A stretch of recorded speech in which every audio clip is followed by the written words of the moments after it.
What news, Apostle John?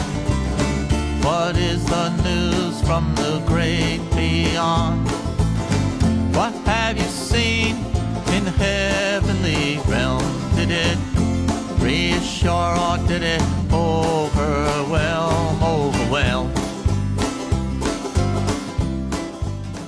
Anyhow, this morning we're going to be looking at the changing spiritual landscape of the U.S. and the Western world, and I don't know if you realize that it's changed, but a good example is I was at a local chain bookstore here a couple of days ago, and one that has a large magazine section, and there was a section called Spirituality, and on bright or big letters, Spirituality.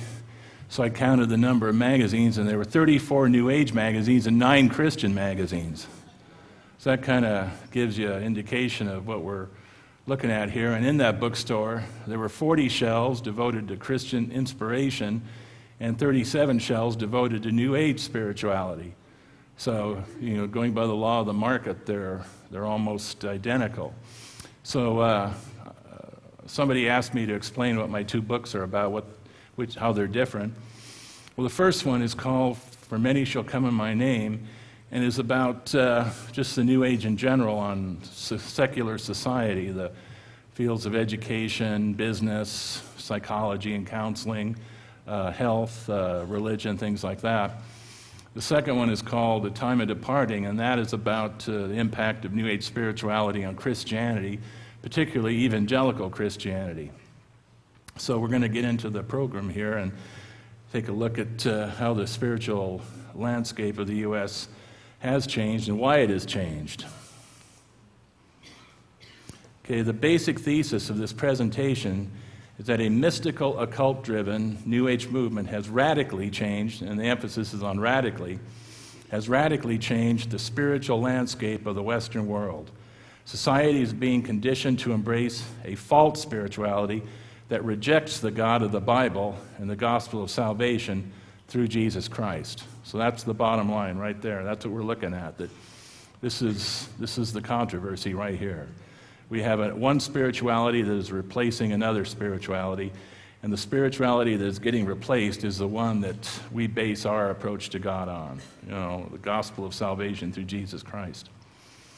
Okay, and to understand this is probably one of my greatest challenges, is that people that aren't mystics have a very difficult time comprehending mysticism, because mysticism has to do with the supernatural.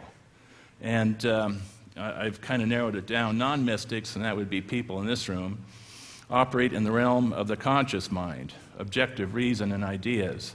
Mystics, on the other hand, operate in the realm of subjective experiences and altered states of consciousness, having employed some technique to get in touch with a supernatural force or power.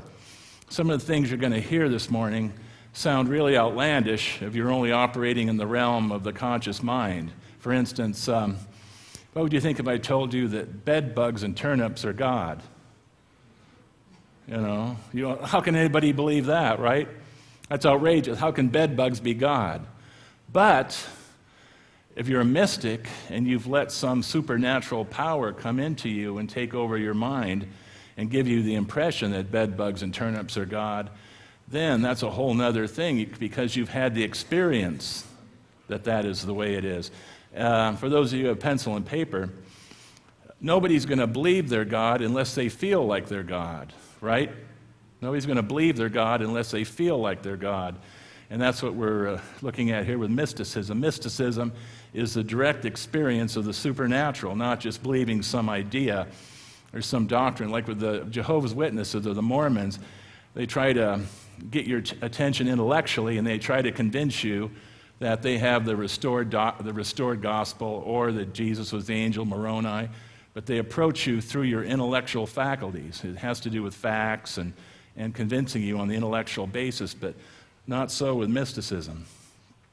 Okay, how many of you have heard the term the occult? The occult, okay? A lot of you probably think it has to do with weird, creepy people in black and upside-down crosses and people going, "Hail, Satan," things like that. The thing is, occultism is much more idealistic. occultism really has a great appeal for a lot of people, because of the following. Occultism is defined as the science of mystical evolution. It is the employment of the hidden, i.e. occult, mystical faculties of man to discern the hidden reality of nature. See, the word occult comes from the Latin word occultus, which means hidden or kept secret. Hidden or kept secret. So the view is there's two aspects to this. One is that there's this hidden realm that you can't see by your five senses or can't relate to. So you have to develop hidden faculties. You have to develop the hidden ability to tap into this hidden realm. And that's where the word occult comes from, hidden or kept secret. And this is how it's done. How many of you have been reading in like health magazines or Sunday newspaper, whatever, and you picture like this? Quite a few. I went into my bank on the West Coast. I went into my bank and there was a picture on the wall. It was some kind of promotion. There was a poster on the wall that showed some guy meditating. Now, you wouldn't expect to see meditation in your bank, right? Well, this is why, because this is becoming the bedrock or the foundation of this new spirituality, this changing spiritual landscape. This is how you tap into this hidden realm or this unseen supernatural realm, is through the practice of meditation. Okay, meditation is the doorway between worlds, the pathway between dimensions. Meditation is the key, the indispensable key to the highest states of awareness. You can't really be a New Ager unless you meditate, which is the basis of mysticism. And what they mean by meditation is not thinking about things. I used to think, before I became aware of this, I thought when I saw that term meditation, I thought it meant just to sit and think. Well, everybody does that. That's just part of being a human being, is thinking about things. Then I found out that what they meant by meditation was not thinking, is turning off your thought process, turning off your mind by using various methods. Like one is the mantra. How many of you heard the term mantra? Now, mantra is two words, and it means to be liberated from thought. And you do that by repeating either a word or a phrase over and over again. You just focus on it, and as you focus on it, your mind can't think. In other words, your thoughts can't proceed, and the mantra acts kind of like a dam in a river. It stops the flow of thoughts, and then the water backs up and becomes this still pool, and they call that the silence. And in the silence, what you hear is what's called the higher self, or your spirit guides. Now, your higher self is your divine self. This is a basic format. Is you meditate, you empty your mind, you have spiritual experiences, you meet spirit guides, you meet beings that say they're your higher self, and you let them run your life. You let them take over the controls, and now you're being guided and directed by these spirit guides. And I believe these spirit guides are what the Bible calls familiar spirits. That's what makes this movement so significant, so dangerous, is that we have people that are actually giving themselves over to what Leviticus 19:31 calls familiar spirits. And of course, some people might think, well, that's impossible. How can that happen? How can people allow this? But this is what we're looking at this morning, how this came about. There's a couple of, how many of you recognize Deepak Chopra there on the left? He's one of the major promoters of New Age spirituality, awakening the higher self. So, by the way, how many of you have heard people use the term higher self? How many of you have come across that just in general life? That is the God of the New Age, is the higher self. And we're talking about this in a mystical connotation, not just the part of you that does noble things like, helps people when they're in trouble, but an actual mystical perception that your inner divinity has gotten in touch with you. And some people may think, well, this is just silly. People just imagine they have a higher self. They meditate and they have these experiences. It's all in their imagination. Well, this is why I think it is actually familiar spirits, because there's uniformity to it. There's uniformity. When you have uniformity, that means there actually is a second party there. Okay, from every culture, religion, and race, the mystical experience has a recurring pattern. The core experiences are often indistinguishable from each other. In other words, Whether you're a housewife in Des Moines or whether you're a Hindu guru in the Himalayas, everybody has the same experience. So this means there actually is an actual experience going on that's rooted in reality. Okay, how did it become popular? Now, many of you might find this very interesting. In the 1965, New Age spirituality was very tiny. It hardly existed. It was there, but it was just a small sliver of society. Only a handful of people meditated, probably under 100,000 or maybe under 50,000. But New Age spirituality was not something that was part of American culture. Well, that started to change in the late 60s when what was called the hippie movement came into being. Now, the hippie movement, it was kind of a slang term. If you were a hippie, you didn't call yourself a hippie. Only people who were non-hippies called them hippies, but it was kind of derogatory. It was, the Beatles and Bob Dylan and LSD and marijuana, and there was this change from about 64 to 67, and guys started growing their hair long, and people started using drugs, and music changed, it was psychedelic, and this was called the hippie subculture. And in 1969, there was this Woodstock Music Festival. How many of you have heard of the Woodstock Music Festival? In fact, after that, people with this persuasion referred to themselves as the Woodstock Nation. Well, you may not know this, but the person that was the keynote speaker that kicked off the Woodstock Music Festival was Swami Satchidananda, the gentleman on the screen there with the long white beard. And he's a Hindu guru. He's a Hindu Swami. And there were about 300,000 young people there. And he kind of, when the music festival began, he kind of chided them for using drugs. He kind of scolded them for using LSD. He said they should be meditating instead. And incredibly, if you rent the movie Woodstock, you can see this. There's about 5 to 8 minutes devoted to this. He actually leads them, 300,000 young people, he actually leads them in chanting the Hindu mantra Om. All of them, And this is not surprising because the subtitle of the Woodstock Music Festival was An Aquarian Fair. That was the actual official subtitle, An Aquarian Fair. And of course, Aquarian is the age of Aquarius. And that's what the New Age is the coming age of Aquarius. We're moving out of the Piscean age into the Aquarian age. And in the Aquarian age, everyone is going to be in touch with their higher self. And that's the spiritual keynote of the Aquarian age, is humanity will come into the full realization of its divinity through meditation. And if you can, the picture of the Swami, they're seeing the background. Can you all see that thing in the back of them there? Well, that represents all the world's religions. We have Islam and Judaism and Hinduism, and each one of those little signs in back of him represents one of the world's religions. And his goal was to unite all the world's religions around meditation. That was one of the things that Swami Satchidananda was known for, was uniting the world's religions at the mystical level. Well, anyhow, after that, this got the ball rolling. In the 1970s, transcendental meditation became quite popular. I remember one time, how many remember a guy named Merv Griffin?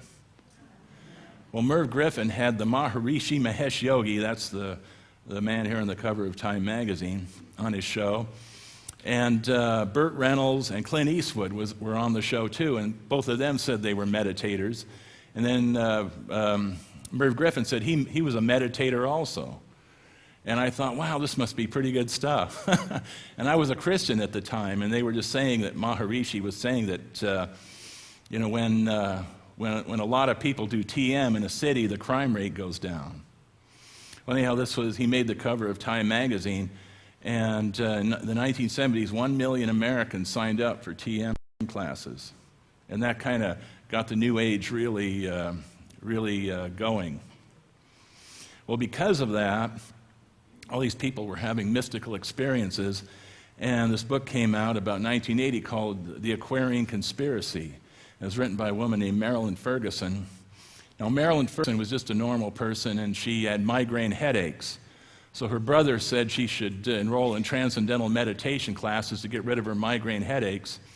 So she enrolled. I don't know if it got rid of her headaches, but she got in touch with her higher self, through TM. And she started to study what was going on in society, and she found out that there were hundreds of thousands of people who were meditating and getting in touch with their higher self, and then they were starting to change all these different areas, that they had influence in. Education, health, whatever, and she coined these people the Aquarian conspiracy. And she said, I coined the term Aquarian conspiracy to describe the network of people who are seeking social transformation which emerges from personal interchange. And by personal interchange, what she means is mystical change or getting in touch with these spiritual forces. And there's Marilyn Ferguson. She says, the way we structure our world in terms of education, health, economics, politics, and relationships is undergoing a profound shift, a paradigm shift, which is radically altering the framework for thought in our culture.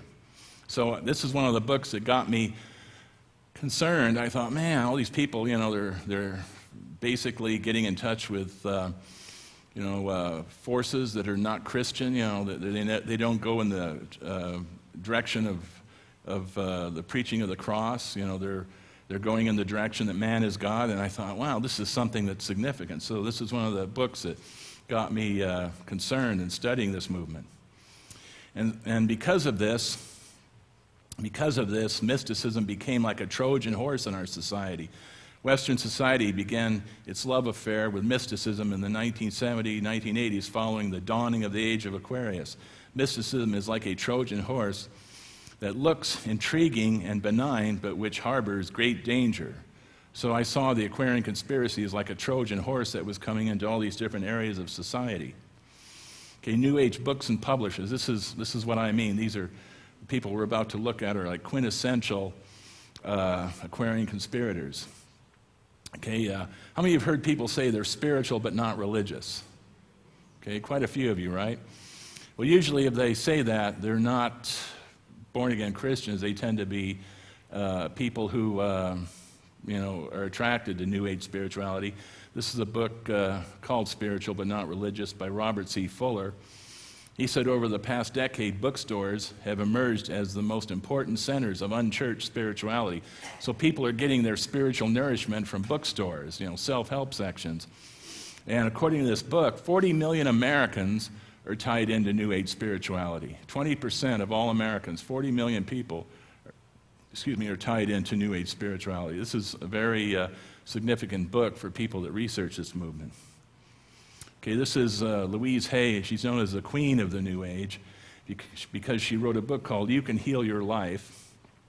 And what it's about, if you have any kind of problems, if you have any kind of difficulties in life, you can heal your life by meditating and getting in touch with your higher self. Well, her book has sold 30 million copies. 30 million. And this book has changed the religious landscape of America, just this book alone, and has given her so much money and so much clout that she founded her own publishing company called Hay House. And now other books that she's published are selling millions of copies. Here's one, The Teachings of Abraham. This is a woman, Esther and Jerry Hicks. Esther Hicks was doing meditation. All of a sudden, this group of spirit guides started speaking through her, which called themselves Abraham. This is not the Abraham of the Bible, but a group of familiar spirits, and this is published by Hay House. And it says in the U.S., Esther, and this is from a British newspaper, in the U.S., Esther and Jerry Hicks, with the help of commentations from Oprah Winfrey, have sold almost 1.5 million copies of their last 3 books. Now it's probably 3 or 4 million because this is back in 2007. Books such as The Law of Attraction have been on the New York Times bestseller list, and people that would never have read these books before are now reading them because, there's such an openness to what we're seeing. Okay, this is kind of interesting here. This is kind of significant. This is Madame Helena Petrovna Blavatsky. Many call her the mother of the New Age movement. She founded the Theosophical Society in 1875, and the Theosophical Society is considered to be one of the first New Age organizations, but it attracted mainly just a small number of people, intellectuals, people who were on the, kind of not in the mainstream of society back then. But the reason I put her, I want you to look at her eyes. Look at her eyes. There's kind of a look in her eyes that indicates that she is in touch with the spirit world, that she is possessed by some kind of supernatural power. Now I want to show you one of Louise Hay's, her publishing company, Hay House, is one of her most popular authors, and we find the exact same look. Yeah, some of you heard of Sylvia Browne. Probably not. She's written like 24 books, and she's been on the New York Times bestseller list. She's one of Hay House's most popular authors. But she has the exact same look in her eyes as Madame Blavatsky did. And I call her a modern-day Blavatsky. And what's kind of incredible, she wrote a book on the mystical life of Jesus, as you can see there on the side. Yeah, Sylvia Browne, you go to any metaphysical section, New Age section, you'll find 2-3 shelves devoted just to her books. She's extremely popular, but I wanted to show you those two pictures because I thought it was kind of striking that Madame Blavatsky and Sylvia Browne had that same look. Okay, this will hit kind of close to home. This is Llewellyn Publishing. This is a Witchcraft Publishing Company, and they're located in St. Paul, Minnesota. That's their headquarters. And they were founded in 1901, and up until the 1980s, they were very obscure. They were just like a hole in the wall, and they published books on astrology and things. And then in the 1980s, they started to explode. How many have heard of Llewellyn Publishing, by the way? Oh, quite a few of you, yes. And then in the 1980s, they started to get more popular. And then in the 90s, they just exploded. And I got a hold of I knew somebody. They actually sent one of their books to a friend of mine who ran a Christian bookstore. And this is only for people that run bookstores. I got this back in 1999, and the front of the catalog, they have their 35 top-selling books, and you can see that. See that one with a woman with the second from the first one? It's called Wicca for the Solitary Practitioner, and at that time, that one had sold 330,000 copies. And then see the one at the first, the big blue one, the first one on the second row? That's Buckland's Complete Book of Witchcraft. At that time, that had sold about 300,000. Well, I got a hold of their catalog just the other day. I went to their headquarters over, I don't think it's in St. Paul anymore, it's in a suburb, one of the southeastern suburbs. And now this catalog had about 350 or so titles. This one has 700 titles. And now they're in a catalog, it looks like a Sears catalog or a J.C. Penney catalog. It's gotten really, really fancy. And that book, Wicca for the Solitary Practitioner, has now sold 650,000 copies. It's doubled in the last 8 years. Well, just that one book has sold about the same numbers, the inner city population of Minneapolis and St. Paul. Just that one book on how to practice Wicca without being in a coven. But anyhow, I figured out, I totaled up all the top 35 bestsellers here. It came to 7 million copies. And that was 8 years ago. 7 million books on witchcraft sold by Llewellyn Publishing Company. Now it's probably 12 million or 14 million. Okay, you might think, well, witchcraft, that's just, normal people aren't going to go for witchcraft. Well, New Age spirituality has become very, very important in the business world. This is an accountant executive meditating at Om, a spa for your spirit. And this is U.S. News and World Report. It says, the guy in the cubicle is meditating. It says that corporate America may be in the midst of a Damascus conversion, and that 2,000 global power brokers gathered from the elite World Economic Forum in Switzerland, and the agenda included confabs on spiritual anchors for the New Age and the future of meditation.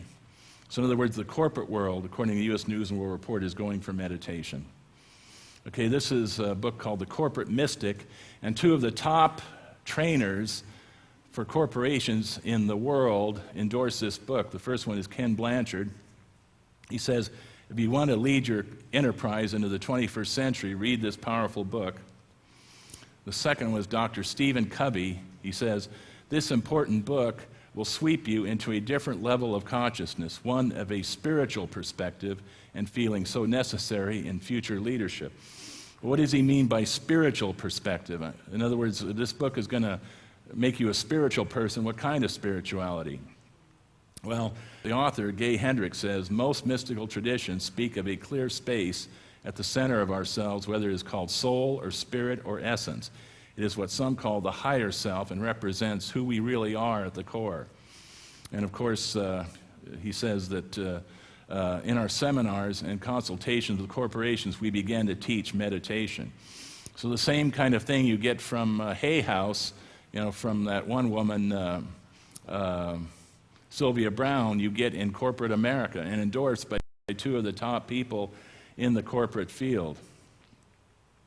This is Brian Tracy. He claims that he has trained over 1,000 corporations in his seminars, and he makes frequent reference in his books and material to the superconscious mind, which is another term for the realm of spirit guides or the higher self. Now look at it. Wouldn't you trust a guy like that? If you were in the business world, he doesn't look occultic, does he? But yet, that's what the superconscious mind is. It's the realm of the higher self and spirit guide. Brian Tracy is extremely popular in the business world. Okay, new spirituality and health and well-being. Yoga, yoga has become extremely popular. 18 million Americans practice yoga. And what the word yoga means is union between the lower self and the higher self. And this can be seen in, see they're putting their hands together like they're praying. Well, that's called the Namaste pose. And at the beginning and end of every yoga class, the teacher will put her hands together like that and go Namaste. And that means the divine in me salutes the divine in you. And again, we'll see later that yoga is based on what's called the chakra system, which is connected to a supernatural perception that man is divine. And 1/3 of all people that practice yoga practice it for spiritual reasons. In other words, to encounter God.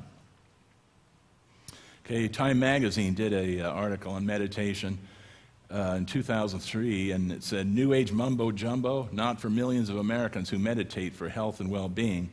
And this article made it clear that meditation was now an accepted form of activity in the U.S. that no longer was weird or considered strange. And you can see this, these are Chicago firefighters meditating. Meditation, back in the 70s, 60s, or 70s was something only hippies did, or people who were like in the Theosophical Society. And now, Chicago firefighters, a lot of sports people do meditation. And also, little kids are doing meditation. The little girl there that's in Indiana.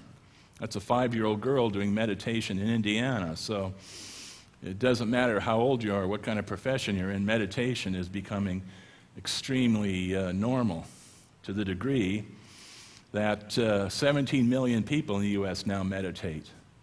17 million mystics in the U.S. This is from a book called Miraculous Health.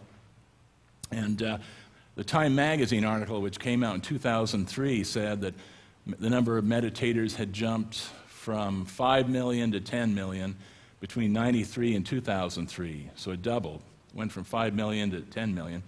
Well, according to this book, in only 4 years, it went from 10 million to 17 million. So you can see there's kind of like this acceleration going on, huge acceleration. 17 million people meditating. If each one has 5 or 6 friends they can influence, we're looking at 80 to 100 million people who can be impacted by meditation. Okay, this is a good example. This Marty Kaplan was a secular Jewish screenwriter in Hollywood. Didn't have a religious bone in his body. So his doctor, he actually got this from his doctor. His doctor prescribed meditation as a way to stop biting his nails. So he started to do it, and he wrote this article called Ambushed by Spirituality. He says, I got more from mind-body meditation. That's what medicine, that's what meditation is called, mind-body medicine, than I bargained for. I got religion. You don't have to believe in anything. All you have to do is do it. See, that's what I was trying to get across in the beginning. It's not a matter of being convinced intellectually.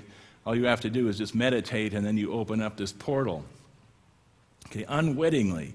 That's a key word there. Unwittingly, I was engaging in a practice that had been at the heart of religious mysticism for millenniums or thousands of years. It is known to every mystic tradition. The God I have found is common to Moses and Muhammad, to Buddha and Jesus. So in other words, he did not find Jesus specifically as Lord and Savior. He found this kind of generic mysticism where all paths lead to God, where Islam and Buddhism and Christianity are all the same, basically.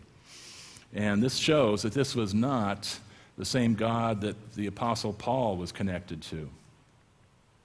There's another individual, John Randolph Price. He was in the business world, and he picked up a book on meditation from the American Management Association. I mean, how much more innocent can you get? You know, the American Management Association. So he started meditating based on that book, and he said that he decided to try it. He said, I discovered how to come into a new sphere of consciousness. You move into a realm you may not have even known existed. So these 17 million people, somebody may say, well, just because you meditate doesn't mean you're a New Ager. Well, that's not true. People who do this kind of meditation where you empty your mind and go into altered states of consciousness, they do move into a realm. They do move into a realm, as he said, a new sphere of consciousness. Okay, Reiki. I'm thinking about writing a third book, and this third book would be on what's called energy healing, because this is quite a major phenomenon. It's quite a supernatural phenomenon. How many have heard of Reiki? Oh, boy, a lot of you. I've done some research here in the Twin Cities. I went to libraries and picked up publications. I went to bookstores. They always have free publications. I found there's quite a bit of Reiki in this area. It's quite popular. It's called Universal Life Energy. But in Japan, Reiki is a generic word for the occult. And it can also mean ghost energy. Ghost energy. This is why I feel like writing a third book, because Reiki is primarily promoted not in a religious sense, but in a therapeutic sense. I got this from a day spa in my hometown, and it's called The Gift of Reiki. And this is what it says. And this is a place where you can get your hair done and manicures, and it's like a combination beauty parlor, massage place. These are called day spas. And this brochure says, the gentle art of Reiki draws on universal life energy to benefit people of any age and in any state of health. Reiki offers comfort, nurture, and support for the good health and balance of your mind, body, and emotions. Now, if you read that in a day spa, what would you think? You wouldn't think, ooh, this sounds weird. You think, wow, maybe this could help me, right? Am I not right? So when you look at what Reiki is, something like this gives it a whole new impact on what we're dealing with here. Okay, in a Google search with the words day spa and Reiki, there's over 350,000 entries. So, the two are increasingly becoming almost synonymous. And this is William Lee Rand, who's the head of the International Center for Reiki Training. He says there are at least 1 million people in the United States right now who channel Reiki on others. 1 million. So we're not dealing with a small phenomenon. We're dealing with a major phenomenon, which you can encounter almost anywhere. I was at a big suburban mall in Phoenix, Arizona, the suburbs of Phoenix. And in this mall, there was a big day spa, really modern, really lavish and luxurious. And I went in and asked them if they did Reiki, and they said yes. And I thought, yeah, you can encounter this just in, a big suburban mall in Phoenix, Arizona. And this is why this has significance. Okay, Reiki is being used by nurses quite often. A lot of nurses have learned Reiki. It says each class comes with what is called an attunement, which is a very sacred ceremonial procedure that is highly spiritual. During the attunement, the client is able to receive the Reiki spiritual energies used for healing. These energies are brought in via Reiki symbols, sacred symbols, which Dr. Sui rediscovered in the 1900s. So Reiki was discovered by a man named Dr. Sui, a Japanese person in the early 1900s, and then one of his disciples brought it to the U.S. in the 1970s, and there was no Reiki in the U.S. before the 1970s, and she initiated 22 Reiki masters to do this, and then they just started initiating others, and now there's 1 million Reiki channelers in the U.S. Okay, and this is Reiki Magazine. This is what I've been hinting at ever since we got on this subject. It says, during every attunement ceremony, I am always aware of the presence of my Reiki guides. My Reiki guides. Now, you can imagine who the Reiki guides are. There's a picture. This picture actually came out of a Reiki magazine. I didn't just go looking for some weird picture to scare people with, you know. This actually came out of Reiki magazine. Not that particular one, but one like it. It says, imagine my surprise during my first Reiki class when I observed the astral images of guides and healing spirits pouring forth bright, shimmering rays of healing energy at the hands of novice practitioners. So I believe these little lights that are around the person's head and face there are these Reiki guides. And I believe that's where the power of Reiki comes from.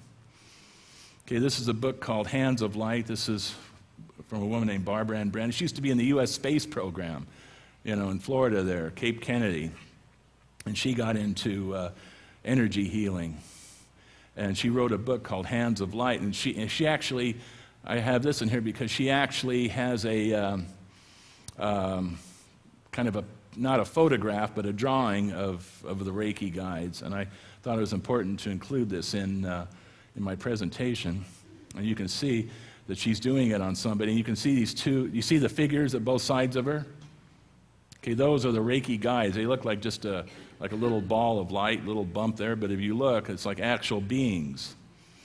And she says, the healer must first open and align herself with the cosmic forces.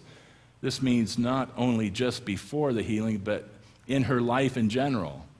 So that means people that are initiated into Reiki have these beings aligned with them, not just when they're doing this, but during their whole life, all the time, 24 hours a day. This is a quote from the book Essential Reiki. And in it, the woman wrote that Reiki once belonged to everyone. The Reiki guides want it to be so again. So the goal of just this one segment, of the New Age movement is that everybody will be, connected to the Reiki energy, which is the realm of the Reiki guides. And that is, in a way, that's what the Aquarian conspiracy was saying, that all these people have achieved enlightenment and oneness with the higher self, and now they were being used, you could call them like mystical evangelists, mystical evangelists, only they don't have to hit you with any kind of doctrine. All they have to do is get you to meditate. As long as they can get you to meditate, then they've done their job. Okay, where is this all leading to? Why should we be concerned? Okay, yoga and Reiki are tied into the chakra system. The chakra system is tied into spirit guides. Spirit guides are familiar spirits, an occultic phenomenon which the Bible sternly warns us against. Here's an article in Time Magazine on the science of yoga. So yoga isn't done just for relaxation. Not relaxation, but for improving your health or being more agile. These postures that are done in yoga are done just to limber you up so you can meditate, so you don't have to, your mind won't be distracted by aches and pains. So this is from that Time Magazine article. As you can see that, I don't know if you can see it, but it has a diagram of the 7 chakras, these energy centers they say are in the body. This is Buckland's Complete Book of Witchcraft, which you saw earlier. This is published by Llewellyn Publishing Company in St. Paul. And if anybody ever gives you trouble about yoga, if you say, well, yoga is not Christian or anti-Christian. No, yoga is just for, limbering up and being more agile and being, having better health. Okay, the basis for yoga is Reiki. You can go to any major bookstore and go to the fitness section. It's very important. Go to the fitness section and look at the books on yoga, and you'll find, in 90% of them, you'll find the chakras in these books. Now, this is the fitness section, not the religion section, the fitness section. You'll find the chakras in these books. Well, this is Buckland's Complete Book of Witchcraft, and it says, you'd think that witchcraft and yoga had nothing in common, right? Right? Well, it does. Okay, of all the techniques of this is from the book, of all the techniques of advancement in the psychic and spiritual fields, meditation is by far the most effective. And in Buckland's Complete Book of Witchcraft, you find another diagram of the chakras, same as in the Time magazine article. It says, in meditation, the mysterious psychic energy can be sent up through these centers. This very potent force is called the Kundalini, or serpent power. As this mighty force begins to flow within you, these vital psychic centers, the chakras, begin to open in successive order. It opens up a channel to your higher self. And this is a book called The Pocket Guide to the Chakras. I got this at a New Age bookstore on the West Coast. The seventh chakra functions like a battery charger, renewing our connection with spirit. Beings on other planes are eager to communicate with you if you are willing to be receptive to them. And this meditation, this chakra system, opens people up to these beings on other planes. Now, yoga, Reiki, and witchcraft are all based on the chakra system. And that can be proven. In any court of law, that could be proven.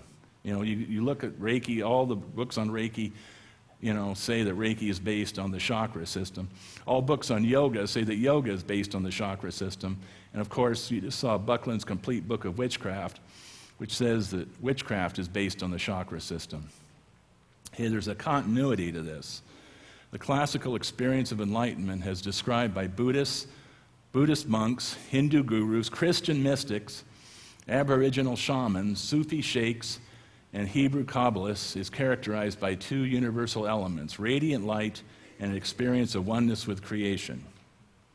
Okay, conclusion. The spiritual landscape is changing worldwide thanks to the New Age movement, which is alive and well and not some passing fad. See, if this is just people's imagination, it would be like a fad. It'd be like disco. Once they got tired of it, they'd drop it. It'd just kind of dry up.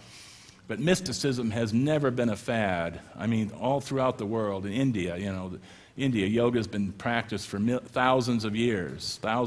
Mysticism has been around for thousands of years. It's not a fad. Once you connect with these beings, they actually have you. You're actually in their realm. Your life is orchestrated by them. And they're not going to let you go, except by the grace of God. So this is what we're seeing. 17 million people have now connected with these beings through meditation in the U.S. Went from practically nothing, like I said, probably in the mid-'60s. Who knows, it was probably well under 100,000, probably 20, 30,000 people meditated, mainly in places like New York or Los Angeles. Now 17 million, went from 10 million to 17 million in 4 years. That means it's skyrocketing. That means it could be, in 2 years, it could be 20 million and 25. And, we're seeing a clear paradigm shift. Okay? It would appear that the world is being conditioned through books, meditation and business, mystical health care practices, and chakra energies to embrace lying signs and wonders, miracles originating through demonic influences. This repudiates God, the Bible, and the gospel of salvation through Jesus Christ, and perhaps is a prelude for widespread acceptance of a false Messiah.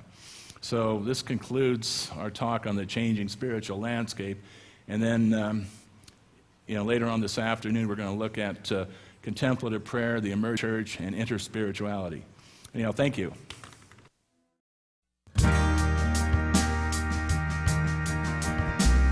We are saved by the blood on the cross. We are saved by the life that was lost. By the life that was lost. By the life regained.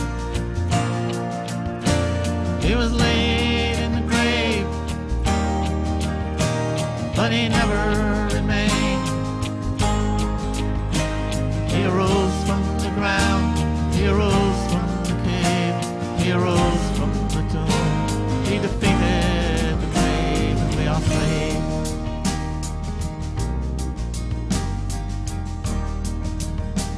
We are saved by the blood of the Lamb. We are saved by the holes in his hands, by the holes in his hands, destined to die. He hangs from the cross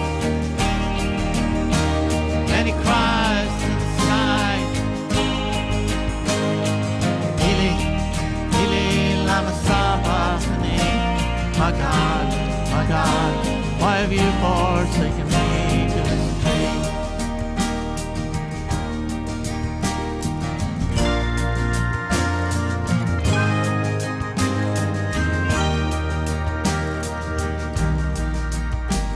We stare, and we gloat, and we point.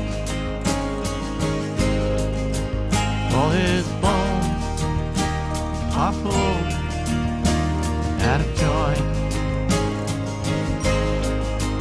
He is poured out like water.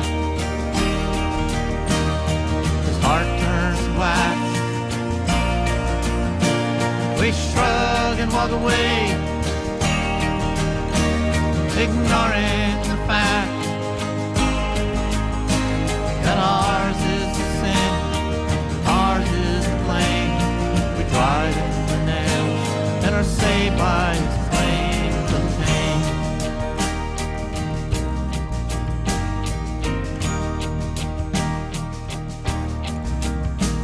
We are saved by the blood on the cross. We are saved by the life that was lost, by the life that was lost.